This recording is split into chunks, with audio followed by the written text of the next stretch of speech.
Okay, Pak Adit, we can start this webinar sessions. Time is yours, Pak Adit. Okay, Assalamualaikum warahmatullahi wabarakatuh. Waalaikumsalam warahmatullahi wabarakatuh.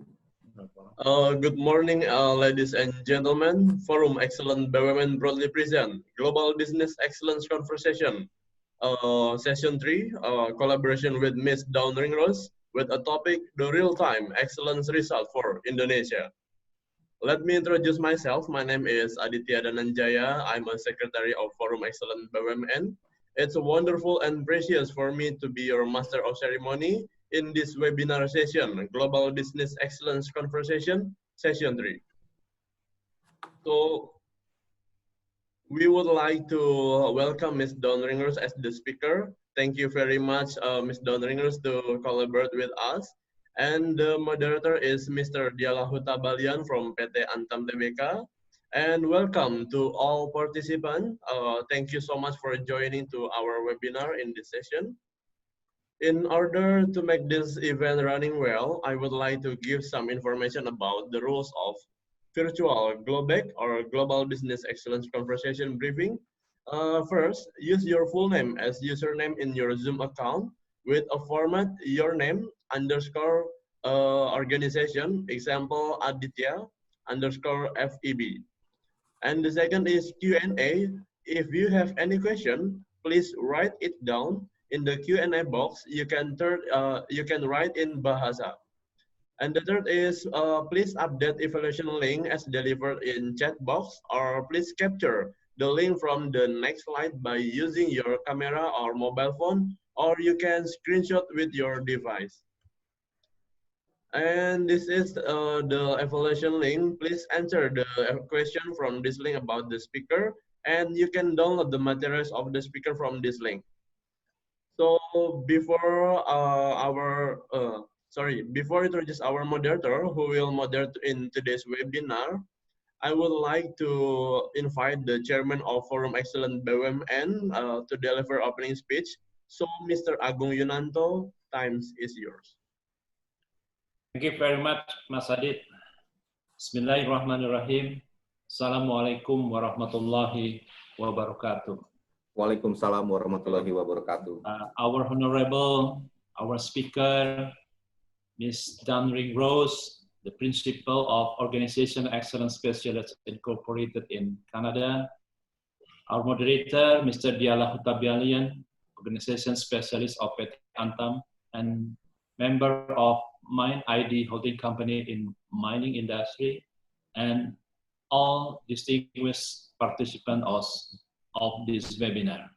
Ladies and gentlemen, good morning for participants in Indonesia, and good afternoon for participants in Canada. Welcome to Virtual Global Business Excellence Conversation today. It is a pleasure for me to join these commendable occasions.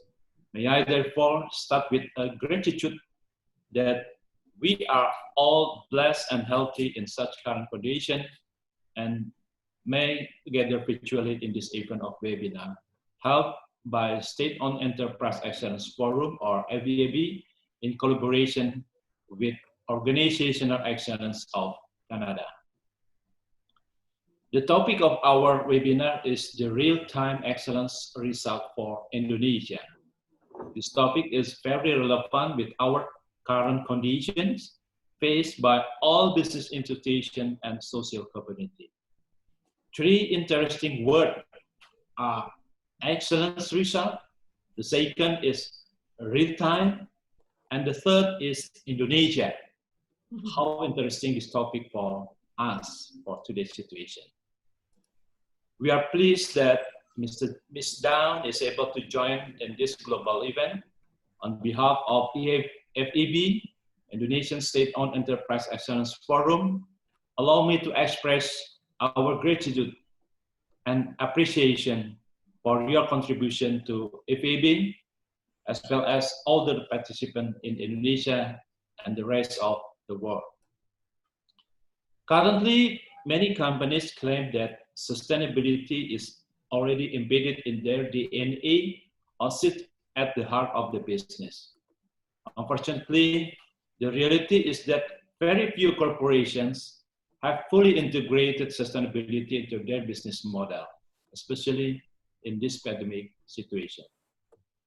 The need for integrated sustainability is very urgent in order to address today's pressing global pandemic issues, not only to survive, but we have to sustain as well as to prepare for the future or for the new normal period. It became a big challenge to arise with integrated ideas and strategies, especially in this new normal period. I highly appreciate this forum with contribution Ms. Dawn Ringrose and participants. I do hope that together we may self-analyze as well as find way out and ideas to fight this pandemic effect for the benefit of our business, our family, and our community. Once again, welcome and may this forum benefit to us all. Wassalamualaikum warahmatullahi wabarakatuh. Thank you very much, Ms. Dawn. Waalaikumsalam warahmatullahi wabarakatuh. Thank you very much, Mr. Agung Yanto, for your opening speech. So we would like to welcome to our this session. That is Mr. Paul Grizel, that is President Bolrich SE and EFKM Performance Excellence Consultant and Coach, and Mr. Harnik Singh he was joining to this webinar. So thank you so much for your attention to this session. Thank you to join our webinar. So we would like to introduce our moderator today. This is the curriculum vitae of moderator, Mr. Dialah Hutabalian from PT Antam TBK.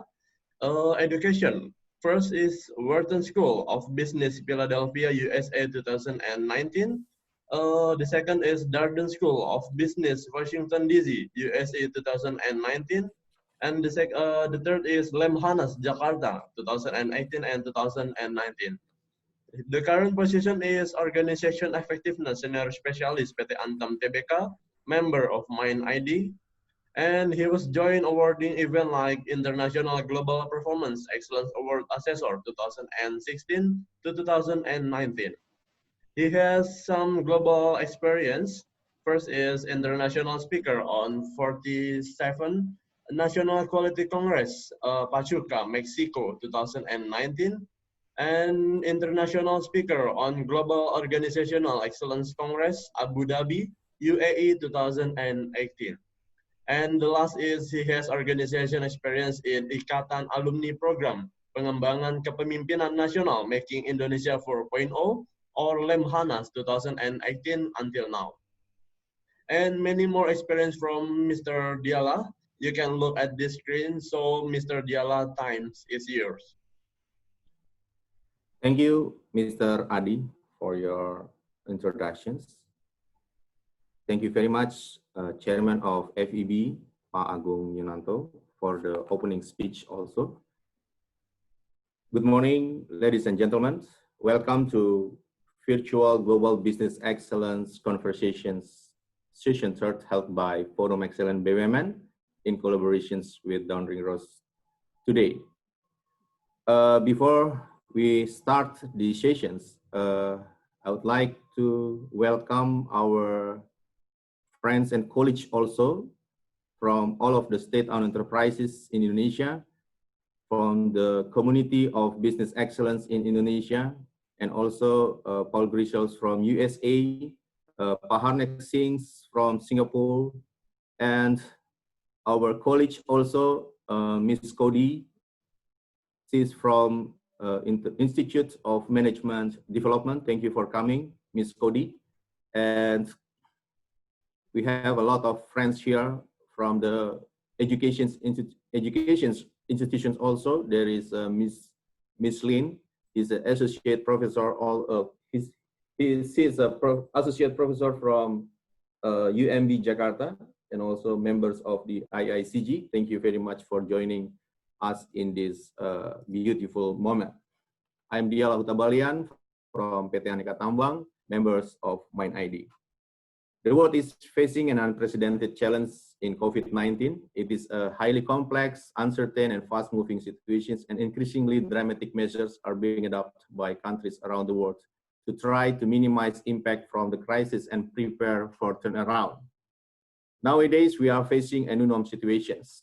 And if ladies and gentlemen attended in the webinar sessions held by Forum Excellent BUMN with BPKM, so the state-owned enterprises give directions to all of the state-owned enterprises to be an influencer significantly to create a new norm scenario.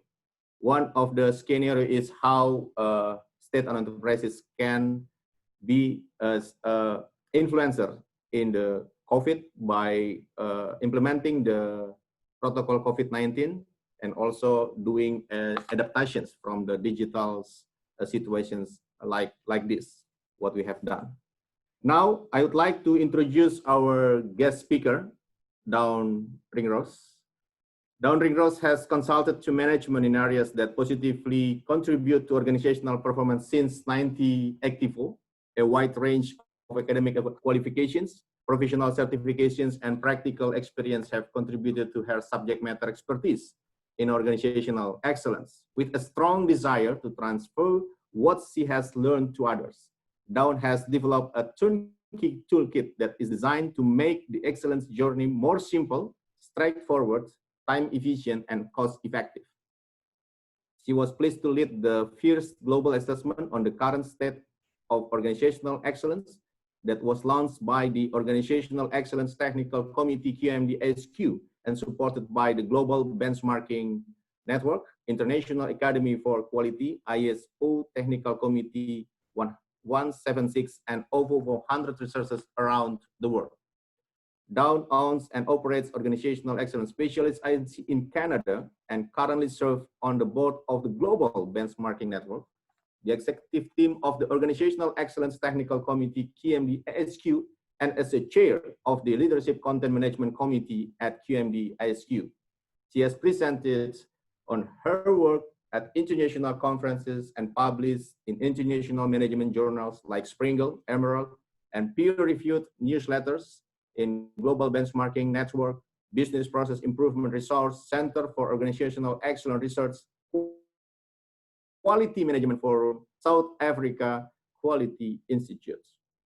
So in this webinar, we will discuss real-time research that has captured the current state of excellence in Indonesia, consider how these results can be leveraged by the excellence community and working populations. So we welcome Dawn Ringrose. Stage is yours. Thank you very much. I'm just going to take over control of the screen here. Mas Adit, would you there we please go. Stop this? Okay. There we are. You always hope the technology is going to be in your favor. Thank you very much for the lovely introduction, Dialah, and thank you, Mr. Abbott and Igo, for your introductions as well, and getting our webinar off to a good start. I'm really pleased to be here sharing the real-time results for Indonesia with you. I've had a lot of fun doing this global assessment research, and it's going to continue. And this is the first time I've done a real-time results for a country, and I think it's a wonderful idea that you had to do this. And so I'm glad that we had some participation in it. We're going to have a conversation about the results here today. So what this real-time results has captured is that current state of excellence in Indonesia. And we're going to take a look at where a number of organizations are sitting on the principles that describe a culture committed to excellence, the key management areas where we find all these best management practices in excellence models. And we're going to consider how the results can be leveraged by the Forum of Excellence in Indonesia and the working population at large, because I'm going to share a little bit from the other research that we've been conducting as well, just in terms of comparison. But first I'll talk about the model that was used in doing the research. The global research study has been using the organizational excellence framework in in this research. And it's a model that takes all of the principles and best management practices that we have in the leading excellence models. If we consider Baldrige, EFQM, the Canadian model, and the Australian model. They were the first models to be introduced and on which most excellence models are based.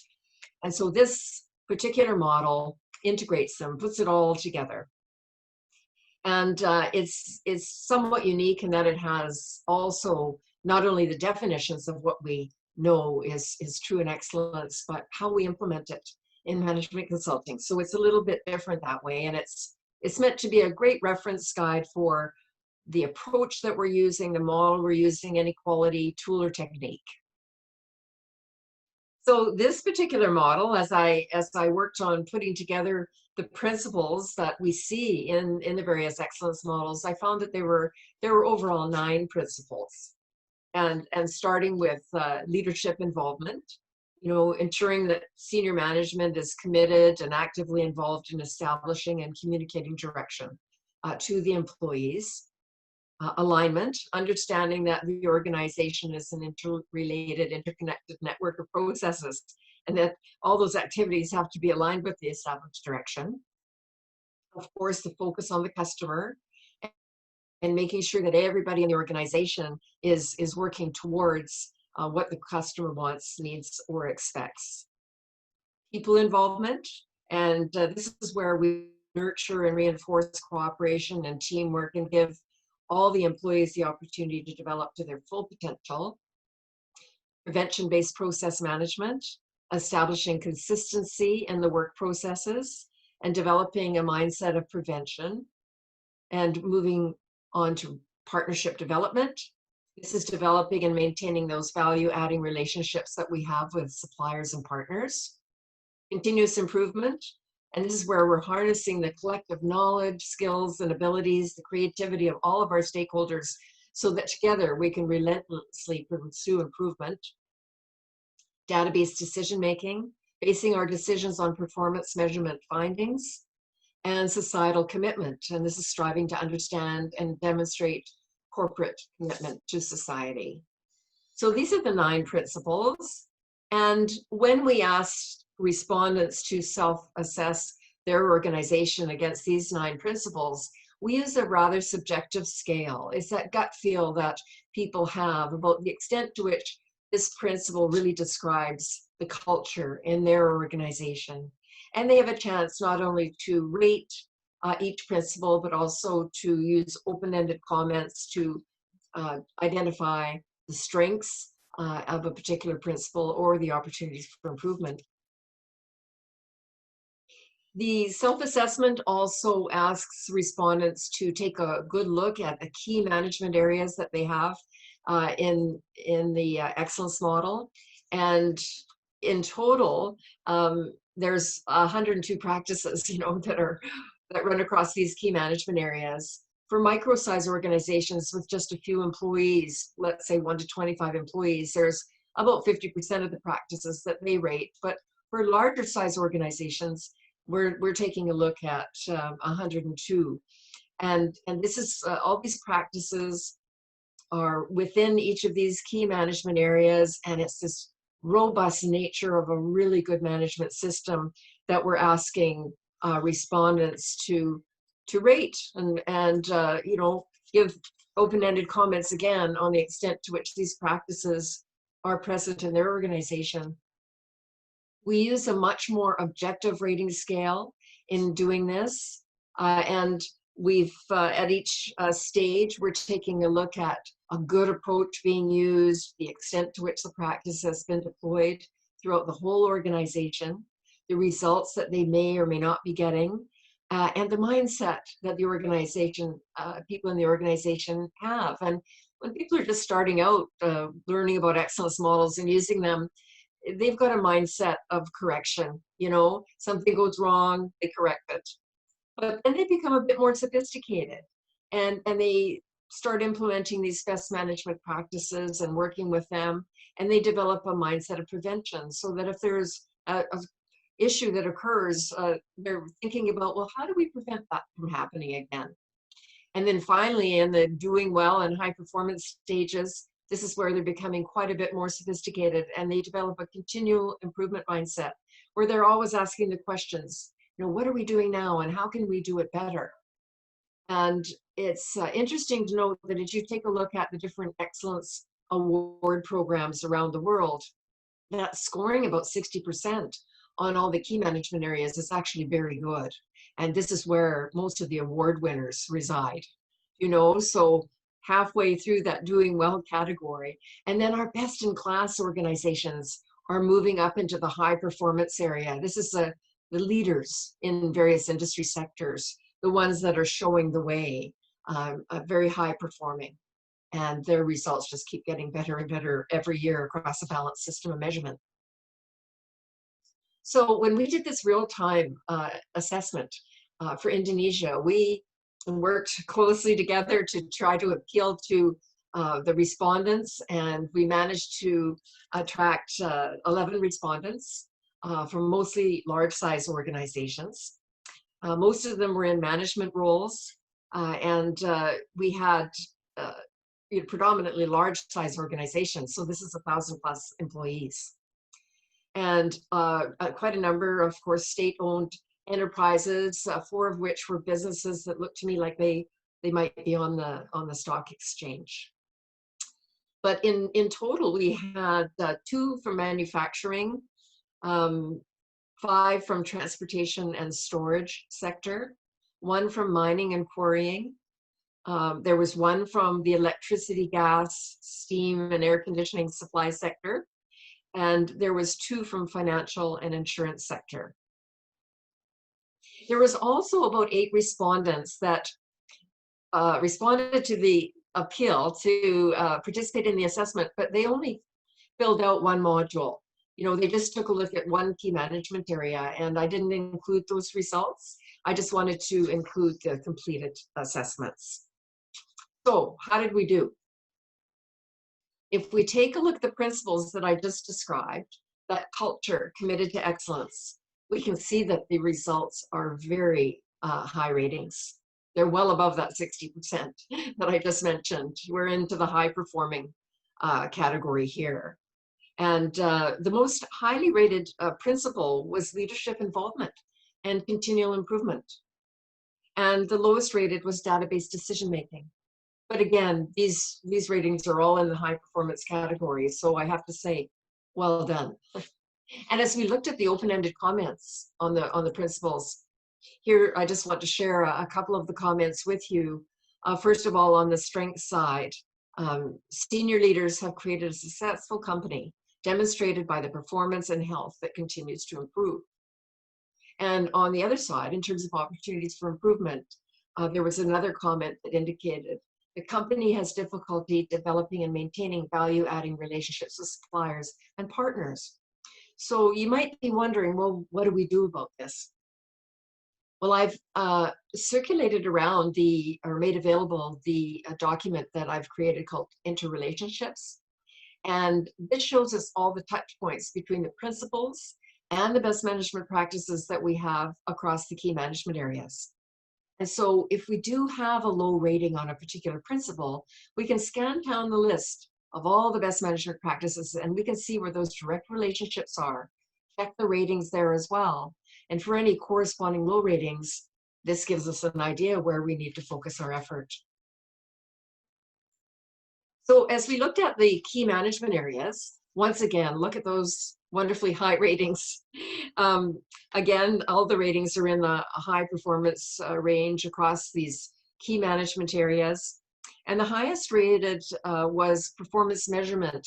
And this is for the organization as a whole. And the lowest rated was the employees area.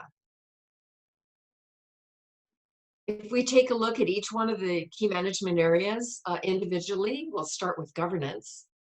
And we see that this is the highest rated key management area overall. And that average rating was 8.41. The highest rated practice was the first practice, which is identifying governance responsibility to stakeholders. And the lowest rated was 1.6, which is communicate policy and strategy to your stakeholders to ensure that they know a little bit more about how the organization is being governed. Some comments from this particular key management area. One organization in the transportation and storage sector said that they had consistently implemented the principles of good corporate governance. And this was in line with the implementation of one of the company's values, which was integrity.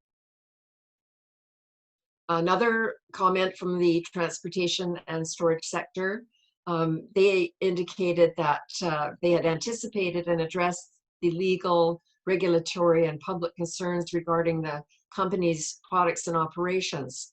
However, they found that the methods that they had used to date hadn't been all that effective because there continued to be complaints from the public and third-party individuals, and they've yet to be resolved at the company level. So the number of cases reaching the court continues to increase. So again, this is an area that people have to take a look at in the organization and ask themselves, what is it can we do about this? And look at ideas and suggestions and innovative ideas. The leadership area had quite a number of practices, 15 in total. And the highest rated practice in this particular area was 2.1, which was all about developing corporate statements for the organization, making sure that you had a mission, a vision, core value statements. And on the flip side, the lowest rated practices were 2.8, which is wanting to see that senior management is participating in professional activities, keeping themselves up to date and current and on that learning curve. And another lower rated practice was 2.11, which was communicating openly to organizations about the organization's performance. So really keeping employees in the loop about how the organization is doing. Some comments from this particular area. There were comments from mostly from businesses in the transportation and storage sector. And the first one was a strength that had been noted that the senior leaders had determined a vision using strategic situation analysis and strategy formulation. They evaluate once a year using top-down and bottom-up methods. They prepare short-term and long-term plans, and they measure the company's cultural health index on an annual basis. And they've realized improvement over the last 3 years. On the opportunity side, there was a suggestion that the quality management system should really be understood by senior management. On the planning side, this is where we see the business planning activities. And the highest rated practice here was using factual information to create the business plan. And the lowest rated practice was 3.6, which was conducting a capability gap analysis for resources. And that's so very important that you make sure that you have the resources to be able to carry out the goals and objectives that you've set in the business plan. Some comments here about, again, from the transportation and storage sector, about the organization preparing a business plan by reviewing the history of the previous performance so that the target can be achieved realistically, and an opportunity for senior leaders that had been setting 36 strategic initiatives for the next 5 years and group initiatives into 10 themes. But there was lack of follow-up and curating results. So there's an opportunity to take a look at the way they've been doing that and maybe come up with another approach. On the customer side of things, the highest rated practice was to determine customer needs and expectations. And one of on the lower side was training and empowering employees to be advocates for the customer. Some comments here on the customer side. The company prioritizes customer satisfaction with the tagline, "You are our priority." And in addition to this was a company that really kept in touch with their customers' feedback with Instagram, email, Twitter, and a contact center. And the opportunity noted by one of the businesses in the transportation and storage sector was the use of customer contact points needs to be optimized, and the company should do a research on market share. On the employee side of the business, it's interesting to note that although we still continue to see very high ratings, this was the lowest rated key management area for the respondents. And the highest rated practice was recruiting and selecting people for mutual success, and also a practice to ensure employees have adequate compensation and benefits.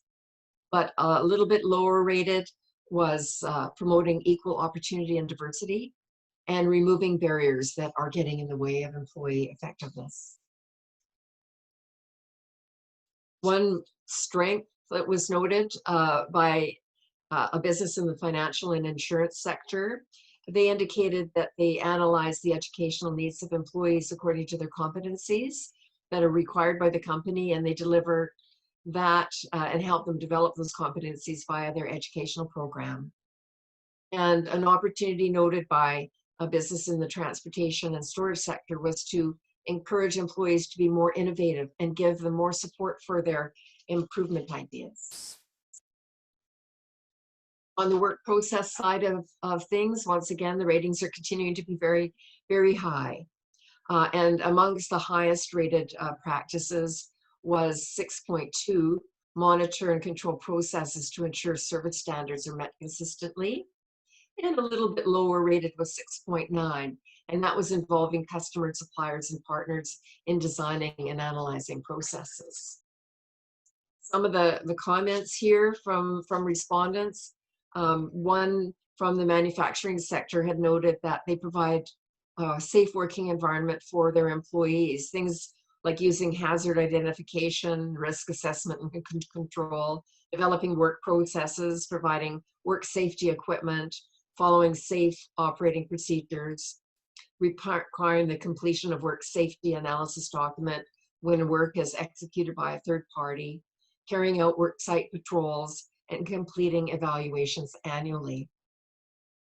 And then there was an opportunity noted by respondent in the mining and quarrying sector, and they had a desire to do more benchmarking, and that was needing external data so they could benchmark and compare with other organizations. The suppliers and partners key management area, again, the ratings continue to be very, very high, with the highest practice being selecting suppliers and partners on the basis of criteria.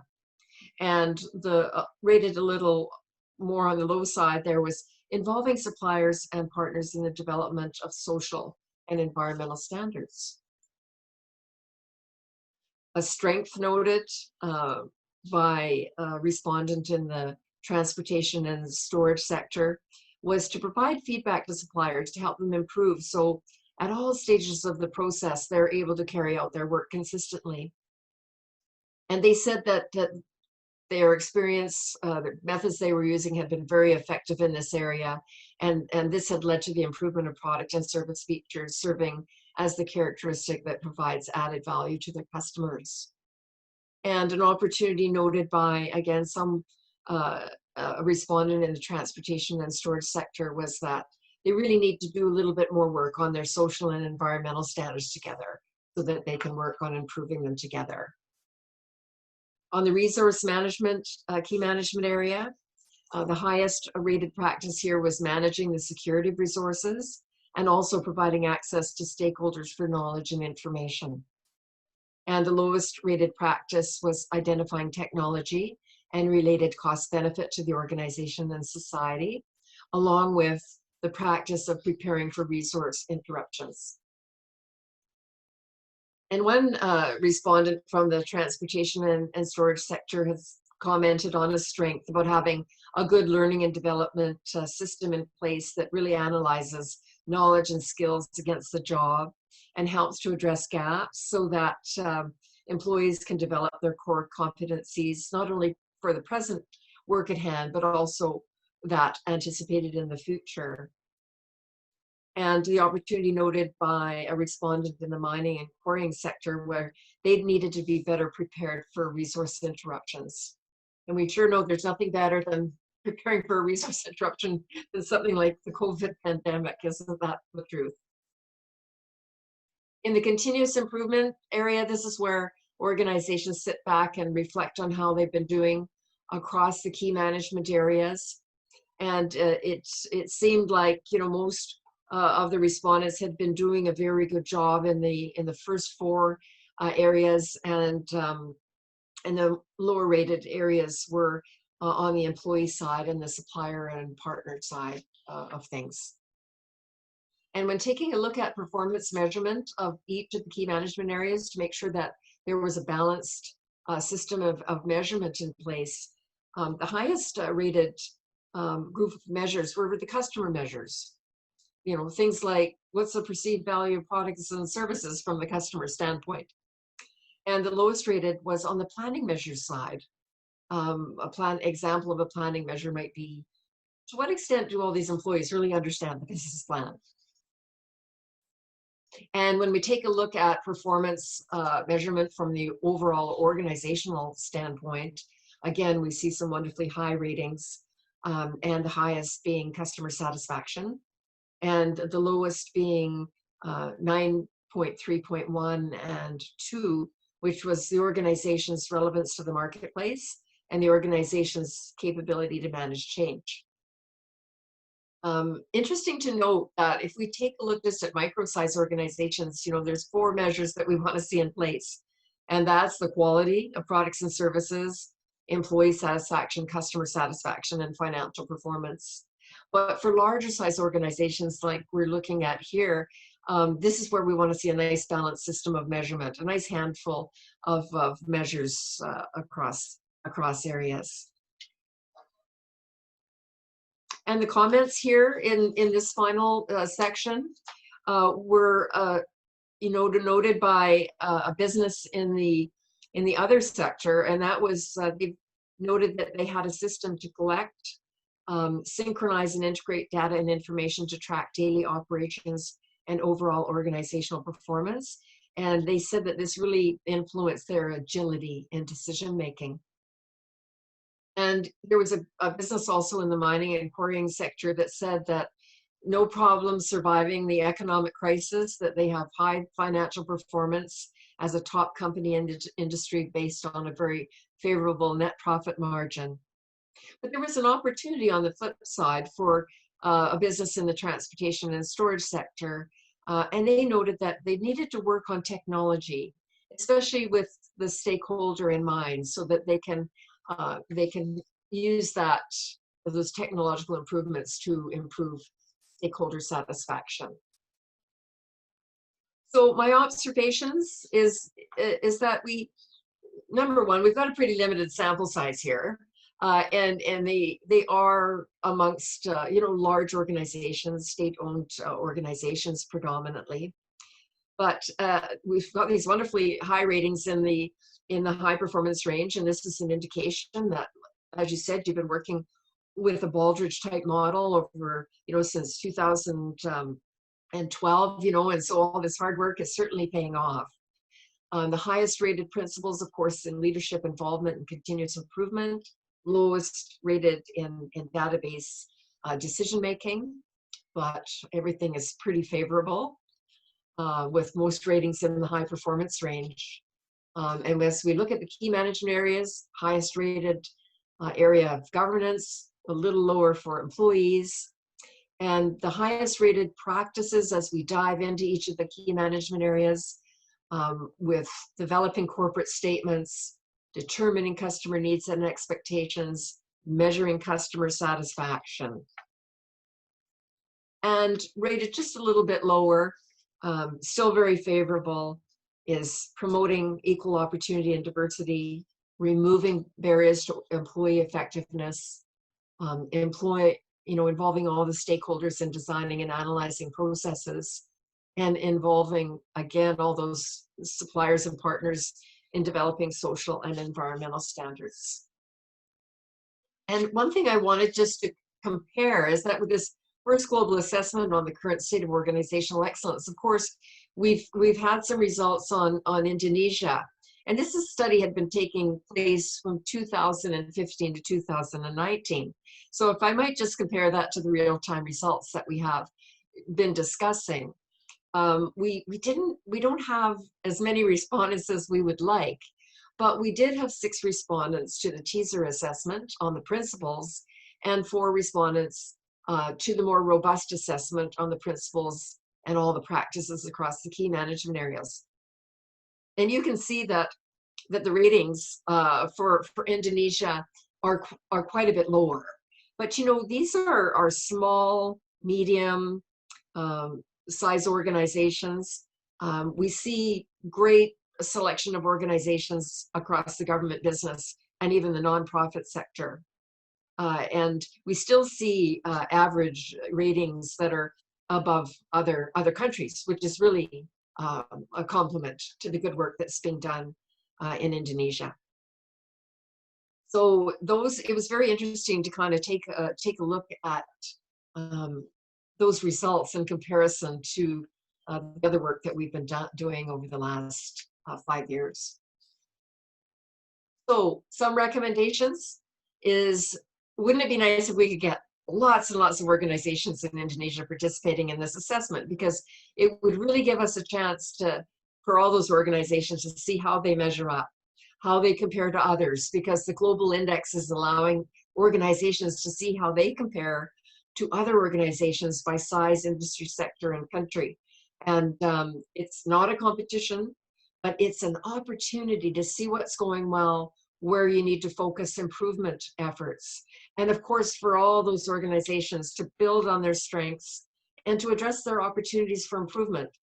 And I really believe that when you're addressing those opportunities for improvement, the best way to do that is to engage your employees, involve them, get them involved in improvement initiatives, of course, and also take advantage of those great ideas and suggestions that they've got, innovative ideas, and also take a look outside the organization at other high-performing organizations. And some of those high-performing organizations might well be those respondents that participated in this study, because their ratings are so very impressive. One thing I wanted to do today too is I promised to award a prize, and I took kind of a random draw from all the respondents that had participated in this study, and so the prize is going to Kereta Api Indonesia, which sorry for my pronunciation if it's not very good, but I understand this is a railway company in Indonesia. And so what they'll get is a report back on their full assessment, shares the ratings, their open-ended comments, and for any lower rated practices, it's complete with action plans for each one of those low rated practices. So you've got a plan of action that you can work with your employees to implement and turn that opportunity for improvement into a strength. And I might just say that when we do this kind of work with organizations, probably one of the most powerful things you can do as a leader is to invite all the employees to participate in the assessment. So everybody gets to weigh in on their ratings and open-ended comments. And out of that comes so many quick wins, so many things that leaders might not have known were happening in the organization. It really helps give you laser sharp focus on those opportunities for improvement.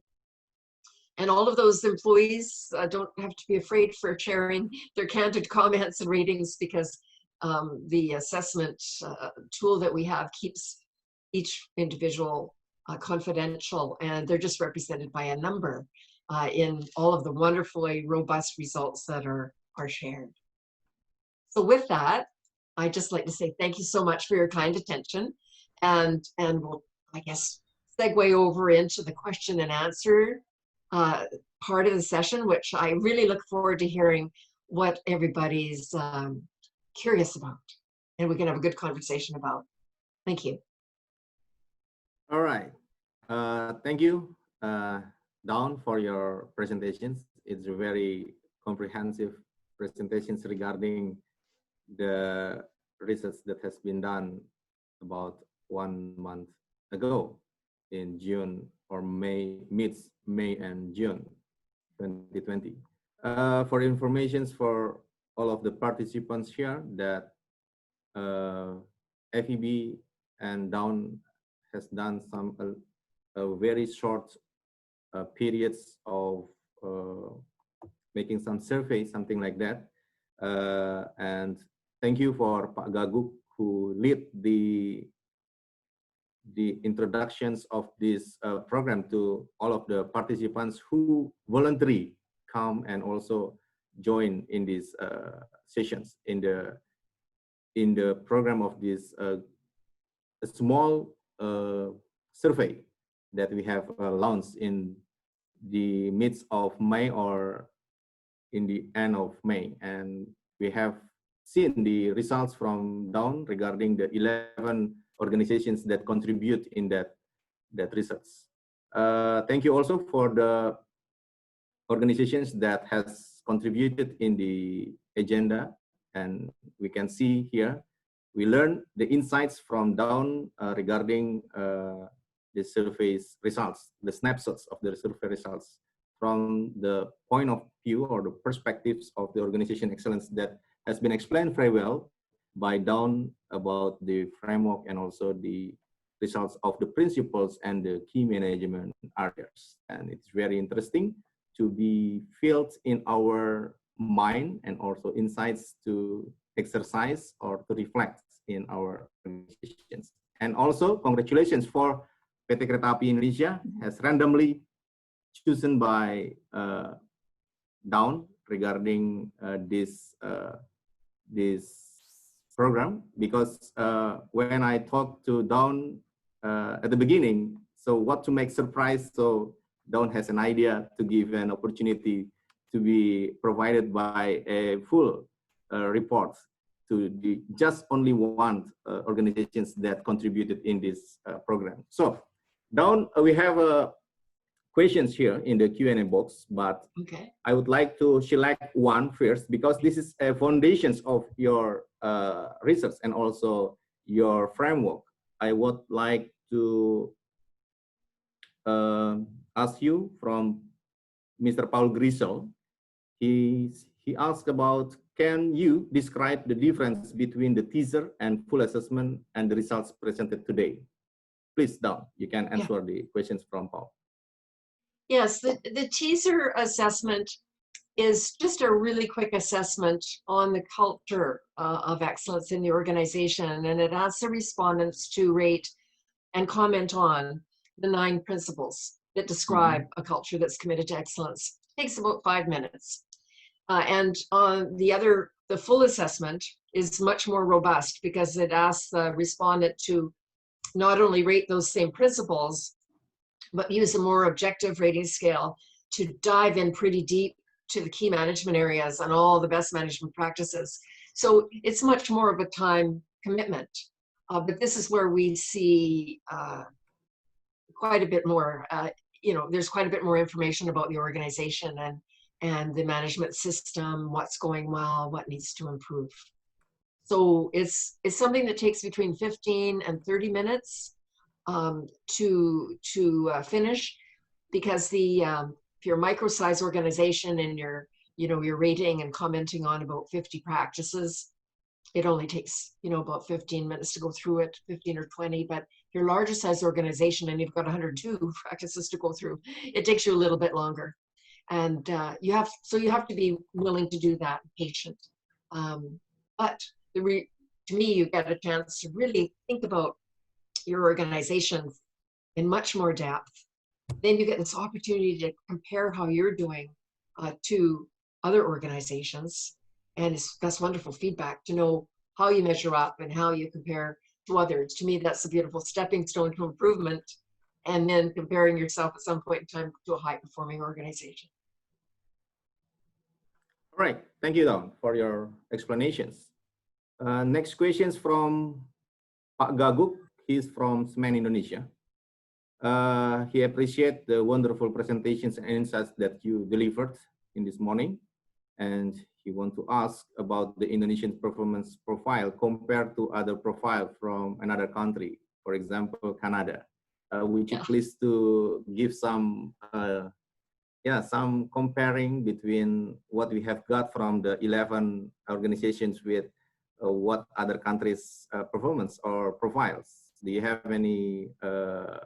What do you think, Dawn, about this? Well, what I've noticed so far, if we go back to the global index, governments around the world are trailing behind the business sector.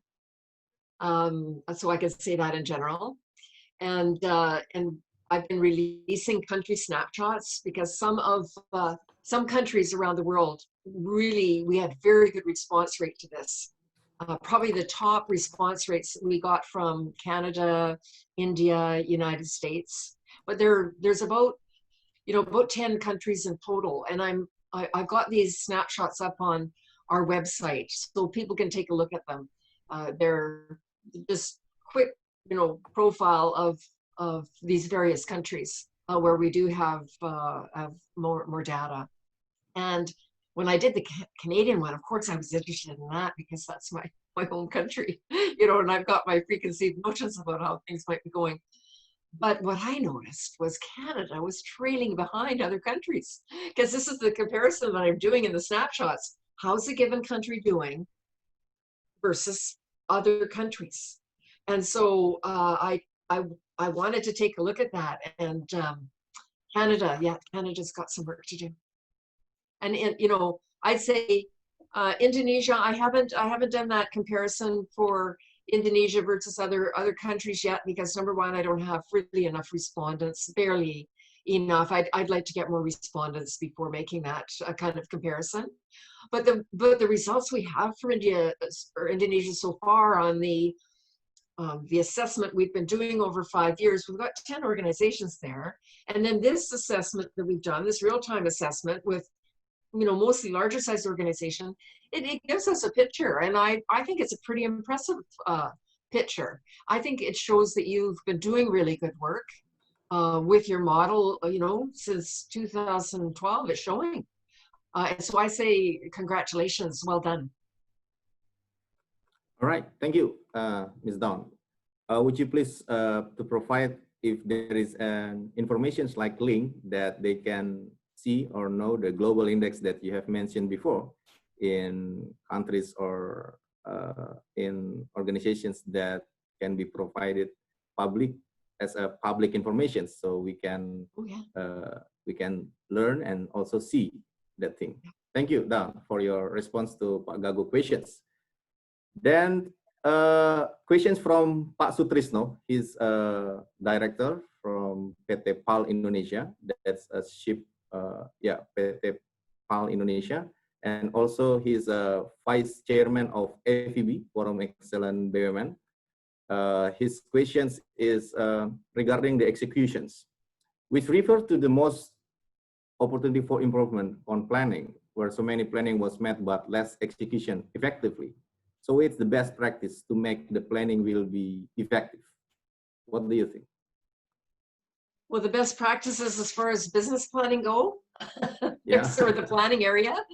I mean, in that particular area, we've got 9 best management practices. And, what's really interesting about the model is that all the practices in each key management area are kind of in a chronological order. And so we start with good information, for the business plan in the first place. And then that we create a business plan, that has the balanced set of objectives, measures, and initiatives that are going to support the strategic direction or what's captured in, let's say, in the strategic plan. But then we've got all of these practices too that are going to help us prepare for unforeseen events, are going to help us monitor and revisit the plan to make sure we're on track or adjust, for changing circumstances. Make sure we've got enough resources to carry the plan out, and make sure that we're always moving towards better performance or continual improvement. So we've got these 9 practices in the planning area. What's really important about the model is that there's these interrelationships, and as I said earlier while I was presenting, the principles or that describe the culture are directly related to some of the practices. And then the practices themselves are directly related to other practices. So you've got this beautiful network of interrelated, interconnected, principles and practices that have to be working in harmony together for the organization to perform well. And this is what I love about excellence models, is the systems thinking and how everything's so interconnected and interrelated. So things like planning, whether it's business planning or strategic planning, this is kind of at the heart of what all of our organizations do. And so we better take great care in making sure we do that well. All right. Thank you, Dawn. Next questions from Agustato. Pak Agustato, he's from Telkom Indonesia. His questions regarding the correlations. He asked you, did you happen to explore the correlation between this opinion-based survey results with the respondents' real business results? If you do, how did you see the correlation between the two perspectives, opinion and real business results? If you haven't studied the respondents' actual business results, what do you think should be the consequences of those high rate score assessment on their business results? And if there is a strong gap between the two, what should we focus on in order to make this assessment more meaningful for us?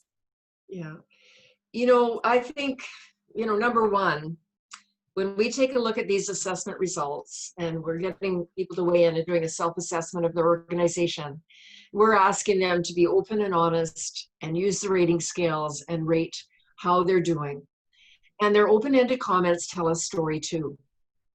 In fact, when we were doing capturing the results for the final report, and Leanne, who's on the call today, she was part of this. We had 200 pages of open-ended comments. And they tell quite a story. They really give you the rationale for the ratings. So it's very important to look at that. And sometimes you'll see where ratings don't really jive with the open-ended comments. So it causes you to question a bit. But this is why it's important too to have a lot of respondents so that we can draw some conclusions about what's really happening. And if I might go back to the global index, in some cases we asked up to 3 respondents per organization to do the self-assessment. This helps us validate the findings too. So we've got these different perspectives and we can say, gee, are they all telling the same story, or is there a little bit of a difference? Should we be cautious? In some cases, we had up to 12 respondents from an organization, and we even talked about that in the report, because this tells a really good story. Because you can take a look at what everybody's saying about the organization, and so you see certain themes, but it gives you a really in-depth look at an organization. And I always think if an organization has got a good management system in place, and all the employees in the organization understand that management system and what they're all in the business of doing in terms of striving for excellence, you're not going to see as much variability in the ratings or comments. You're going to see more consistency, right? And so these are the sorts of things that we look at when we take a look at correlations. But in my opinion, I think you could have someone external come in and do an assessment, and I could walk through an organization and do random sampling and talking to people and taking a look at the way the work is done. But I don't know that I'll ever come as close to finding out what's really going on behind the scenes if instead I asked 100 or 1,000 employees and invited them to assess. And I took a look at those aggregate ratings and their open-ended comments. To me, it really tells you so much more about the organization. It's very, very powerful. But it does assume that people are being open and honest about things, which of course we want them to be, because, really it's all about building on your strengths and addressing your opportunities for improvement. I mean, if you don't do this in an open and honest fashion, you're not going to get the benefits of the assessment. All right. Thank you, Dawn, for your explanations, response, Pak Tato questions. Then we are in the middle of our question and answer sessions. I'd like to invite Pak Agung. Do you have any comments or questions to be asked to Dawn? Pak Agung, please. Excuse me, Pak Dialah. Yeah. What are your questions? Do you have any comments or questions to Dawn regarding the presentations, Pak Agung? Okay, thank you very much, Pak Dialah. Actually, I already put my notes to your private chat, but yeah. I would like to ask directly to Ms. Dawn. Ms. Dawn, for the profit-oriented company, currently the pandemic crisis is damaging disturbance for the performance of all the profit-oriented company. Almost all aspects of the business result is declining dramatically, including for my company currently. Mm-hmm. If FEB, if we would like to make a business excellence assessment, which criteria should we focus most for the company who have the significant impact on the because of the pandemic crisis like this? Well, I think this pandemic actually is a perfect time for people have a little bit more time on their hands. It's a great time to do an assessment, you know, and learn about your organization, you know, what's going well, what needs to improve. And if, you know, that's a benefit for everybody to be able to do that for their organizations. And together, you think about all the organizations in Indonesia, I mean, you want them all performing well for the economy to be performing well and trade and trickling into resident quality of life.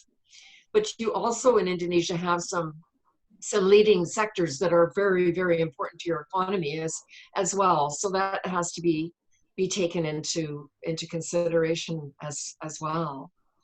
I can't be too prescriptive because I think you know a lot more about Indonesia than I do.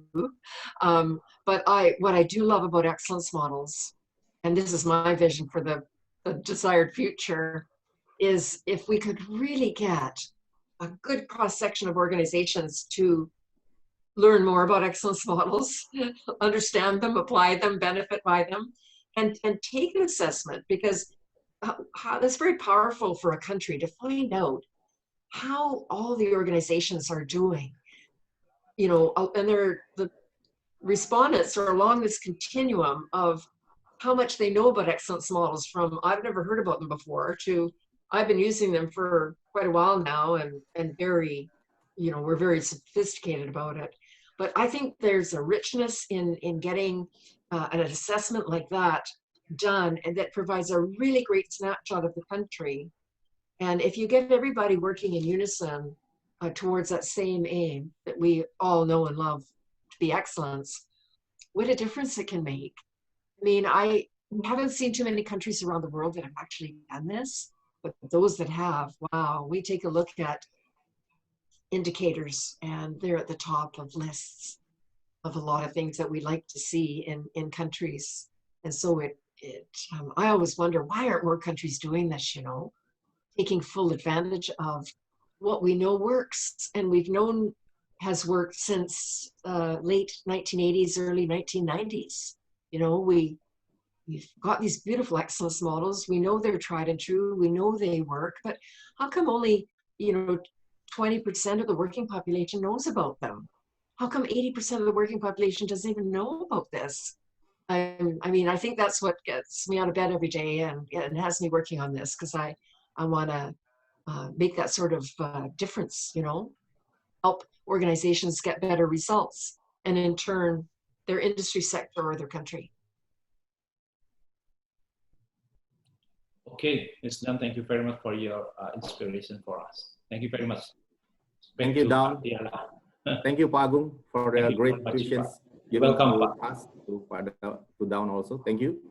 Then next questions, I would like to raise two questions, but I will paraphrase in one question. The question is from Sabira, from PT Kereta Api Indonesia, and also from Pak Paul Grisel again.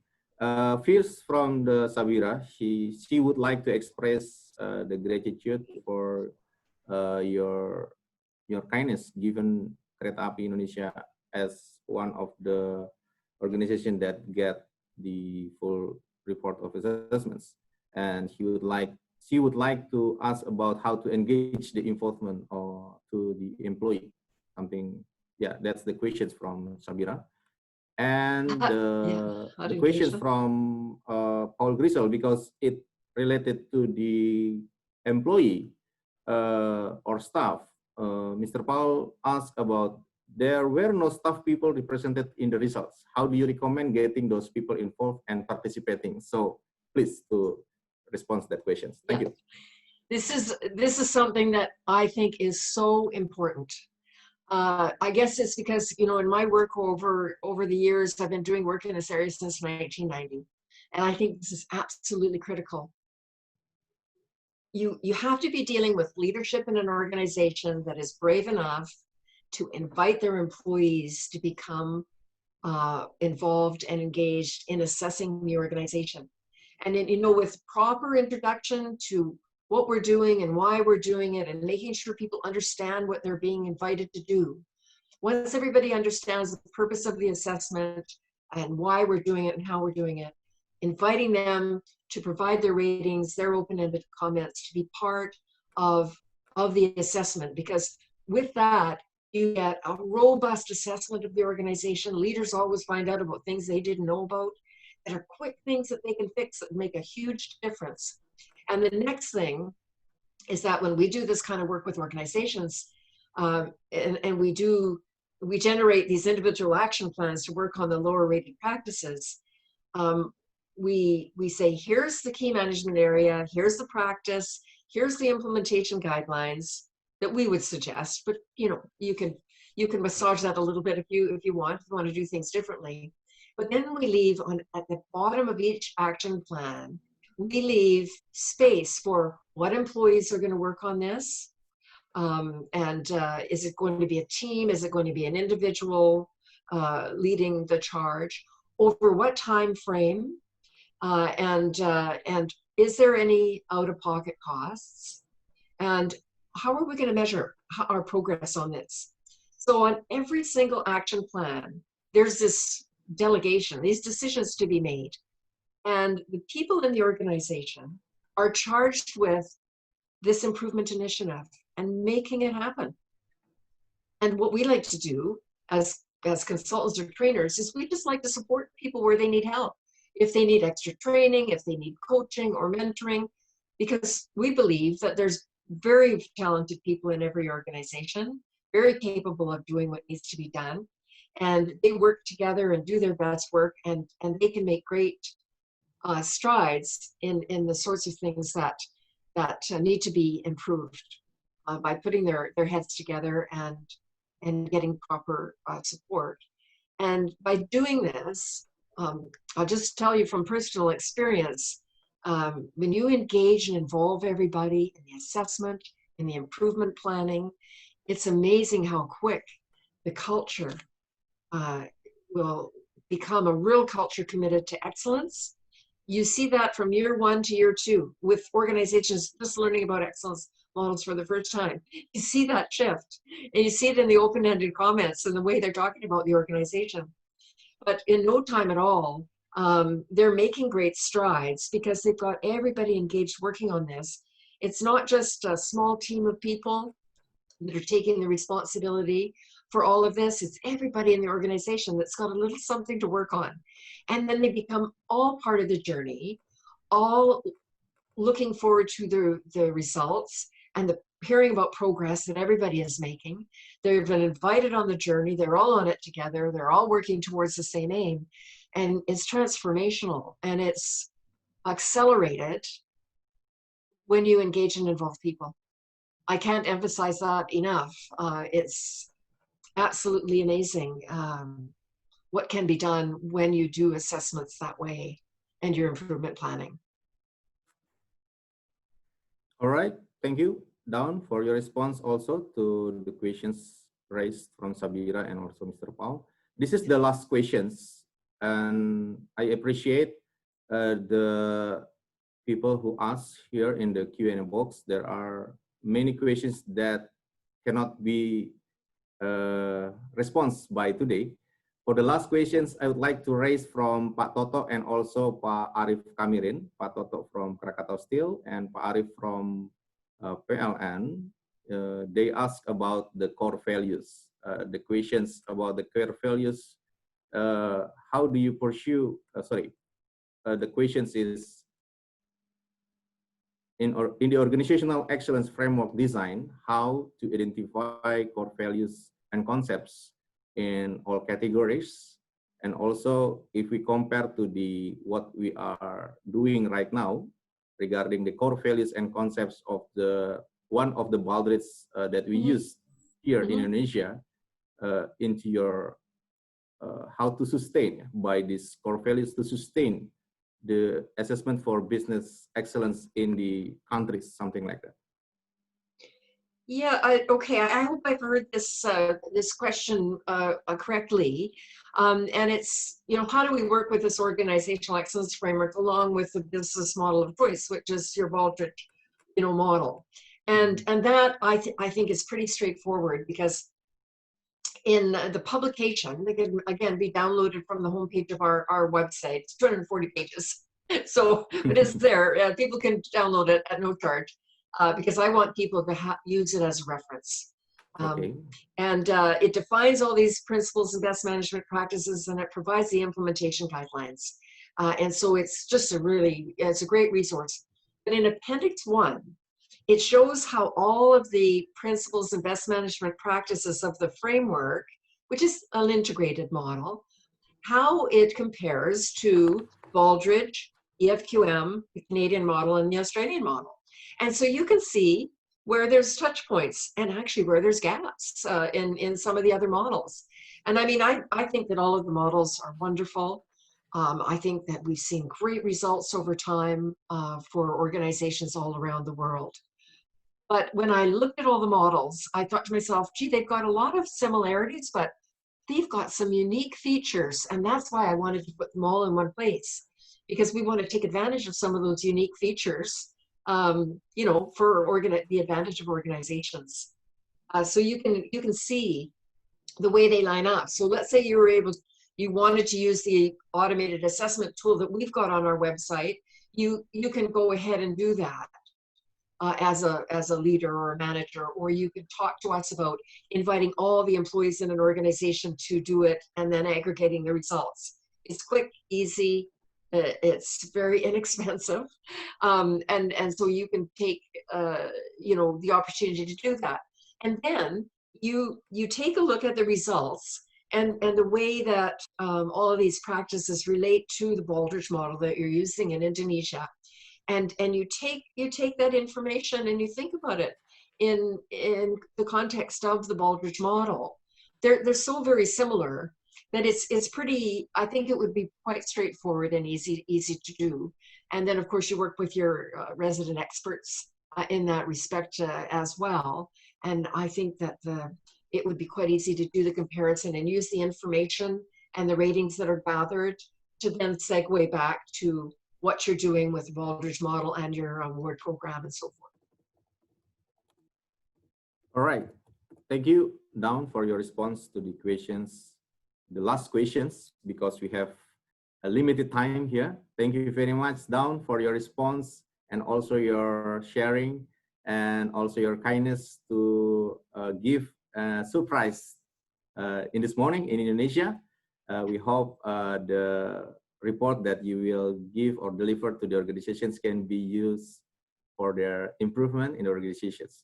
And also I'd like to appreciate all of the participants who asked in the Q&A box. There are 11 people asked you today, Dawn, and also 19 questions, but not all of the questions can be explained by yourself, Dawn, because of the time. I would like to appreciate to Pak Tato from Telkom, Pak Totok from Krakatau Steel, Pak Sutrisno from PT PAL, Pak Gagup from Semen Indonesia, Pak Paul Grisels from USA, Pak Arif Kamirin from PLN, Pak Herman from Pupuk Sriwijaya, Pak Tony from Krakatau Steel, Ibu Sabira from Krakatau PT Kereta Api Indonesia, Pak Syafi'i from BKI, and also the last questions from Pak Anis from Pertamina.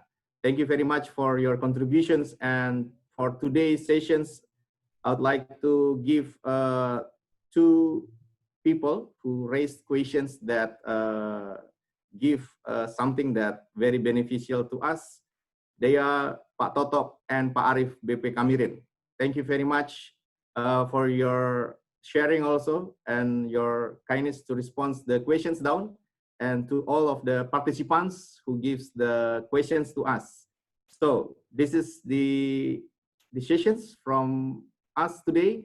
Thank you very much, and I give back to the Pak Adit. Please, Pak Adit. Okay. Oh, wow. Thank you so much, Miss Dawn Ringrose, for the knowledge and insight about the real-time excellence result for Indonesia. May it will be useful for our professional career. So, FEB, or Forum Excellent BUMN, proudly award you an e-certificate and appreciation token like this. Is the beautiful pen holder to Miss Dawn Ringrose. So thank you very much for this wonderful collaboration with us. Pak Adit, Hopefully, please take a moment, please. Okay. Pak Adit? Yes. Yeah, sorry. To close the sessions, I would like to invite Pak Agung, Pak, for giving closing remarks. Then Pak Adit will continue to the next information. Thank you. Okay. Thank you, Pak Adit. Thank you, Pak Dialah and Ms. Dawn. I highly appreciate for your contribution in this webinar, and also thanks for your appreciation for my company, PT Kereta Api Indonesia, as the winner of improvement plan. This is the token appreciation token, a special made by Indonesian people, Indonesian company, one of the state-owned enterprise. The wayang, Arjuna wayang. There is explanation in the token what are the meaning and the philosophy of this wayang for your considerations. And once again, thank you very much. And also, I'm also thanks for support attending for this event managed by FEB, Pak Harnek Singh, and also Pak Paul Grizel, and also Pak Sutrisno, and all the participants who as attending this webinar.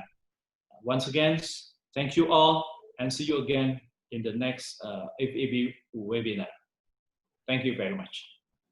Thank you, my pleasure. Thank you, Mr. Yunanto. Okay, hopefully we can run another collaboration in the near future with Ms. Dawn Ringrose. Okay. So, and we would like to say thank you to all participants to joining to our webinar.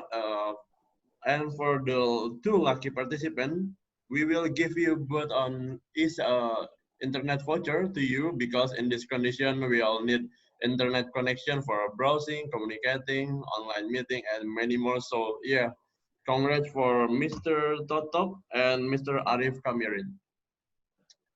And then we would like to say thank you to all participants. We would like to send e-certificate through your email for all participants to join into our webinar in this session today. And please write it down. You can download the materials speaker from this link. And please answer the question from this link about the speaker for evaluation. And sorry, wait a minute. Last but not least, we will remind about the program of FEB. For your information to all participants, the next event is Millennials Talk with a topic transportation ecosystem as a catalyst for the economy. This event will running on 8 July 2020. For more information, we will publish on our social media. And the next special program of Forum Excellent BUMN is FEB, collaboration with Institute of Management or IMD from Swiss. This event will be on Friday, 24 July 2020 in Jakarta time, with a topic navigating excellence in the new norm. And the speaker are first is Mr. Alex Denny as the keynote speaker. He is Deputy Human Resource and Technology and Information, Ministry of State-Owned Enterprise of Indonesia. And Mr. Agung Yunanto as the opening speaker. He is Chairman of Forum Excellence BUMN. Prof. Mikolaj Jan Piskorski as the second opening speaker. He is Professor of Strategy Innovation Institute of Management Development or IMD. And Prof. Omar Taulan as the speaker, as the first speaker. He is Professor of Strategy Innovation Institute Management of Development or IMD. And the last is Mr. Irfan Setiaputra as the second speaker. He is President Director PT Garuda Indonesia Persero Tbk. And the moderator is Mr. Dialah Hutabalian from PT Antam Tbk. This event is especially for all director of state-owned enterprises of Indonesia. And we will send this flyer to director of state-owned enterprise of Indonesia. So please follow our social media. You can find on Instagram as Forum Excellence BUMN. We will publish some information about our program in the next event. And don't forget to subscribe our YouTube channel in Secretariat of FEB. The recording webinar today we will publish to our YouTube channel. Finally, from the deep of my heart, I do apologize for my mistakes while in presenting this event. Thank you very much for your attention. I'm Aditya Dananjaya. See you on the next event. Stay safe, stay healthy, and stay clean from COVID-19. See you. Bye-bye. Thank you, Mr. Dawn. Thank you, Pak Agung. Thank you, Pak Pak Dialah. Adit, kita mungkin foto bersama dulu, Pak Agung. Pak Adit, Okay, foto we will group. take a Foto picture group with Miss Dawn Ringrose. My Di- pleasure. Wonderful. I will screenshot this. Okay, wait a minute. 1, 2, and 3. Okay, thank you. Thank you, Dawn, for your kindness presenting your presentations in Indonesia. Thank you very much. Thank you a lot. It's my pleasure. It was delightful. Nice working with you. Thank I you. enjoyed working with all of you very much. Thank you. Good night. Good night. Thank you. Okay. Thank you. Good night. Okay, Thank you. bye. Bye-bye. Thank you very much. Thank you, Pak Agung. Pak Thank you, Mas Dialah. Adit. Thank you, Bu Pak Ica. Dialah. Thank you. Ya, Pak. Ini yang saya barusan copy pictures yang Global Business Excellence Conversation dengan IMD ya. Ya. Tolong Mas Adit, Pak Dialah, kita buat surat lah Pak dari FEB ke semua dirut BUMN untuk bisa mengirimkan wakilnya dalam event ini. Kebetulan kan ada Pak Alex di sini, diharapkan bisa mendapat perhatian lebih nantinya. Ya. Baik Pak, Baik, suratnya terima sudah kasih kami Pak siapkan dan Agung. Akan kita tindak lanjuti arahan Bapak untuk mengirimkan surat secara resmi, Pak. Terima kasih banyak Pak Agung. Siap. Ya. Terima kasih Terima banyak kasih, Pak. Mas Adit. Ya. Terima Salam kasih sukses, banyak, salam Bu sehat Ica. buat semuanya ya. Salam sukses, salam Amin. sehat Terima buat kasih semua. banyak. Terima kasih semua Bapak Ibu yang telah hadir. Thank you Ya, very izin much. live ya teman-teman ya. Siap. Terima kasih kepada semua Silakan. partisipan. Assalamualaikum warahmatullahi wabarakatuh.